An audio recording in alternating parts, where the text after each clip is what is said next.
முக்கிய செய்திகள். வணக்கம் நண்பர்களே, நம்ம சேனலுக்கு உங்களை அன்புடன் வரவேற்கிறேன். இன்றைய காலைய முக்கிய செய்திகளை விரிவாக பார்க்க போகிறோம். தமிழ்நாட்டில் கனமழை எச்சரிக்கை, அரசியல் முக்கிய அப்டேட், கரூர் சம்பவம் இறப்பு தொடர்பான புதிய நடவடிக்கை, மேலும் விளையாட்டு உலகில் வெளியாகியுள்ள முக்கிய தகவல்கள் என்னென்ன என்று பல செய்திகளை ஒன்றன் பின் ஒன்றாக பார்க்க போகிறோம். வீடியோவை முழுவதும் பாருங்கள்.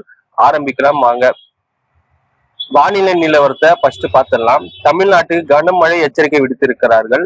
இந்திய வானிலை ஆய்வு மையம் தமிழ்நாடு உள்ளிட்ட பல மாநிலங்களுக்கு கனமழை எச்சரிக்கை விடுத்துள்ளது. கடலோர மாவட்டங்களிலும் உள் மாவட்டங்களிலும் சில இடங்களில் பலத்த மழை பெய்ய வாய்ப்பு இருப்பதாக தெரிவிக்கப்பட்டுள்ளது. தாழ்வான பகுதிகளில் தண்ணீர் தேங்கும் சூழல் உருவாகலாம் என்பதால் மக்கள் தேவையற்ற பயணங்களை தவிர்க்கவும், அதிகாரப்பூர்வ வானிலை அறிவிப்புகளை தொடர்ந்து கவனிக்கவும் அறிவுறுத்தப்பட்டுள்ளது. மீனவர்கள் கடலுக்கு செல்லும் முன் சமீபத்திய எச்சரிக்கைகளை சரிபார்க்க வேண்டும் என்று அறிவுறுத்தி உள்ளனர். இரண்டாவதாக, தமிழ்நாடு அரசியல் நிலவரத்தை பத்தி பார்க்கலாம் வாங்க. தமிழ்நாட்டில் சில சட்டமன்ற தொகுதிகளான இடைத்தேர்தல் தொடர்பாக முக்கிய நீதிமன்ற நடவடிக்கை நடந்துள்ளது. இதன் காரணமாக அரசியல் கட்சிகள் அடுத்த கட்ட நடவடிக்கைகள் குறித்து ஆலோசனையில் ஈடுபட்டுள்ளன. வழக்கின் அடுத்த விசாரணை மற்றும் தேர்தல் ஆணையத்தின் முக்கிய முடிவுகள் தொடர்ந்து கவனிக்கப்படுகின்றன. திருச்சி கிழக்கு, பெருந்துறை, அம்பாசமுத்திரம், விராலிமலை, கரூர் ஆகிய 5 தொகுதிகளுக்கான இடைத்தேர்தல் அறிவிப்பை வெளியிட தேர்தல் ஆணையத்துக்கு சென்னை உயர்நீதிமன்றம் இடைக்கால தடை விதித்துள்ளது. வழக்கு அடுத்த கட்ட விசாரணைக்கு ஒத்திவைக்கப்பட்டுள்ளது. உயர்நீதிமன்ற உத்தரவால் இடைத்தேர்தல் நடைமுறையில் தற்காலிக மாற்றம் ஏற்பட்டுள்ளதால் அரசியல் கட்சிகள் அடுத்த கட்ட சட்டம் மற்றும் தேர்தல் நடவடிக்கைகள் குறித்து ஆலோசனையில் ஈடுபட்டுள்ளன. தேசிய அரசியல் பத்தி பார்க்கலாம். நாடு முழுவதும் நடைபெற்று வரும் பருவமழை, பாராளுமன்ற தயாரிப்புகள் மற்றும் மாநில அரசுகளின் நிர்வாக நடவடிக்கைகள் தொடர்பான விவாதங்கள் அரசியல் வட்டாரங்களில் முக்கியமாக பேசப்பட்டு வருகின்றன. கரூர் சம்பவம் குறித்து திமுகவோட விமர்சனம் எப்படி இருக்குன்னு பார்க்கலாம்.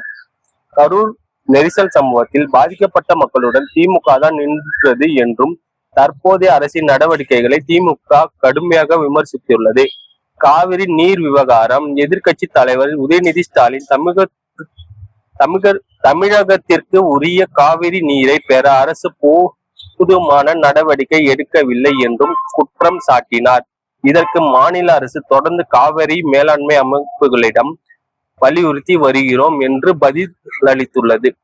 தேசிய அரசியல் வரவிருக்கும் நாடாளுமன்ற மழைக்கால கூட்டத்தொடரை முன்னிட்டு எதிர்கட்சிகளின் ஒற்றுமை மற்றும் அதில் திமுகவின் பங்கு குறித்து தேசிய அரசியல் வட்டாரங்களில் விவாதங்கள் நடைபெற்று வருகின்றன.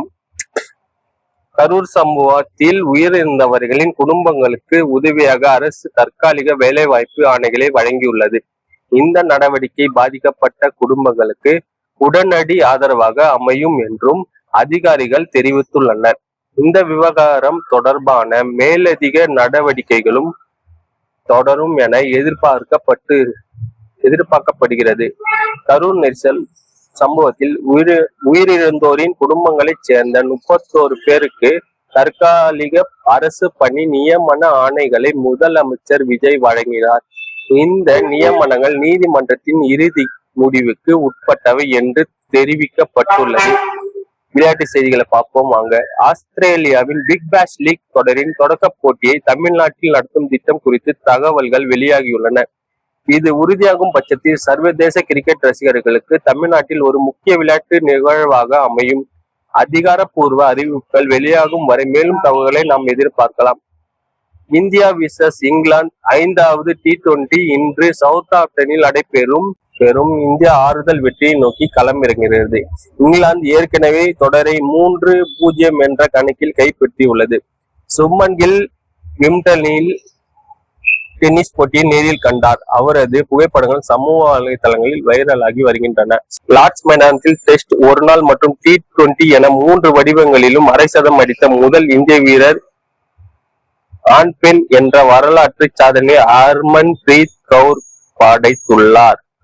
சமீபத்தில் T20 தொடர்களில் ஏற்பட்ட தொடர் தோல்விகளுக்கு பிறகு இந்திய அணியின் பயிற்சி அமைப்பில் மாற்றங்கள் குறித்து பிசிசி ஆலோசித்து வருவதாக தகவல்கள் வெளியாகியுள்ளன. இங்கிலாந்து சுற்றுப்பயணம் முடிந்ததும் இந்திய T20 அணியின் செயல்பாடு குறித்து பிசிசிஐ முழுமையான ஆய்வுகளை நடத்துள்ளதாக அறிவித்துள்ளது. அணி தேர்வு, செயல்திறன் மற்றும் எதிர்கால திட்டங்கள் குறித்த ஆலோசனையும் நடைபெறும். தலைமை பயிற்சியாளர் கௌதம் கம்பீரின் உதவி பயிற்சியாளர் குழுவில் மாற்றங்கள் ஏற்படலாம் என்று தகவல்கள் வெளியாகியுள்ளன. அதிகாரப்பூர்வ அறிவிப்பு இன்னும் வெளியாகவில்லை.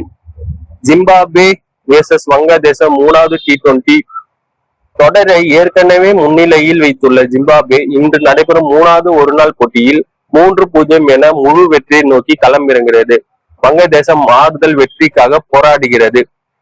சினிமா செய்திகளை பார்ப்போம் வாங்க. தமிழ் சினிமாவில் முக்கியமான அப்டேட் ஒன்றாக நடிகர் விஜயின் ஜனநாயகன் திரைப்படம் நீண்ட கால சான்றிதழ் நடைமுறைகளுக்கு பிறகு சென்சார் அனுமதி பெற்றதாக தகவல்கள் வெளியாகியுள்ளன. இதனால் படத்தின் வெளியீடு பணிகள் வேகமாக நடைபெற்று வருகின்றன. மேலும் தேசிய விருது பெற்ற இயக்குனர் மற்றும் ஒளிப்பதிவாளரான செழியன் காலமானது தமிழ் திரையுலகிற்கு பெரிய இழப்பாக கருதப்படுகிறது. அவருக்கு பலரும் இரங்கல் தெரிவித்து வருகின்றனர். அதர்வா நடித்த இதயம் முரளி படம் நேற்று வெளியான நிலையில் முதல் நாள் வசூல் சுமார் 1.90 கோடி என தகவல்கள் வெளியாகியுள்ளன. ரசிகர்களிடையே காதல் கதையும் இசையும் நல்ல வரவேற்பு பெற்றுள்ளன. இன்றைய தமிழ் சினிமாவின் ஜனநாயகன் திரைப்படத்திற்கு CBFC A சான்றிதழ் வழங்கப்பட்டுள்ளது. அரசியல் தொடர்பான சில காட்சிகள் மற்றும் வசனங்களில் திருத்தங்கள் செய்யப்பட்ட பிறகு சான்றிதழ் கிடைத்ததாக தகவல் வெளியாகியுள்ளன. இதய முரளி படத்தில் கீதா மிஸ் கதாபாத்திரத்தில் நடித்த அனுபவம் மிகவும் அர்த்தமுள்ளதாக இருந்தது என்று சமூக தலைவர்கள் பகிர்ந்துள்ளார் ஜோனிதா காந்தி. நடிகர் தனுஷ் வெளியிட்ட மர்மமான பதிவு ரசிகர்கள் பெரிய எதிர்பார்ப்பை ஏற்படுத்தியுள்ளது.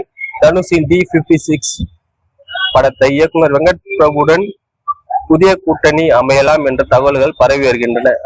அதிகாரப்பூர்வ அறிவிப்பு இன்னும் வெளியாகவில்லை. டெக்னாலஜி செய்திகளை பத்தி பார்க்கலாம் வாங்க. செயற்கை நுண்ணறிவு தொடர்பான புதிய சேவைகள் மற்றும் கருவிகள் உலகம் முழுவதும் வேகமாக வளர்ந்து வருகின்றன. கல்வி, மருத்துவம், வணிகம், ஊடகம் உள்ளிட்ட துறைகளில் AI பயன்பாடு தொடர்ந்து அதிகரித்து வருகின்றன.